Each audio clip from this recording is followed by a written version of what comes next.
तर नमस्कार मंडळी, चला जाऊया वाजे गावातील जोगेश्वरी मातेच्या दर्शनासाठी. साहिल, मी आणि नमिता आणि पुढे असलेल्या 2 महिलांनी आम्हाला शेताच्या बांध्यावरून मंदिराकडे जाण्याची वाट दाखवली.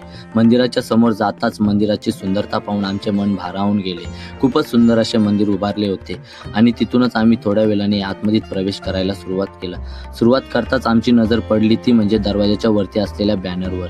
त्या बॅनरवरती असलेले आत्ताचे मंदिराचे फोटो व पुरातन मंदिराचे फोटो पाहून आम्ही थोड्याच वेळात गाभाऱ्यात प्रवेश केला. गाभाऱ्यात जाताच आईच्या बाजूला असलेल्या 2 मूर्त्या व आईची भव्य मूर्ती, खूपच सुंदर अशी मूर्ती पाहून आणि आईचे सुंदरता पाहून आमचे मन अजून खूपच भारावून गेले. आईचे दर्शन घेऊन आम्ही शांत उभे राहिलो. त्या बाजूच्या 2 मूर्त्या म्हणजे आईच्या बहिणी आणि तिथून आम्ही बाहेर निघताच 1000 वर्ष असलेली गावकऱ्यांनी सांगितली विरेगल. तर ती विरेगल पाहून आमचे मन अजून आश्चर्यचकित झाले की एवढी भव्य विरेगल इथेशी होती आणि ही विरेगल वीरतेचे प्रमाण देते. आणि तिथून आम्ही पुढे गेलो तर महादेवाचं दर्शन घ्यायला. महादेवाचे दर्शन घेण्यासाठी जाताच मंदिरासमोर असलेले भग्न अवस्थेतील मोठी मूर्ती आम्हाला पाहायला मिळाली.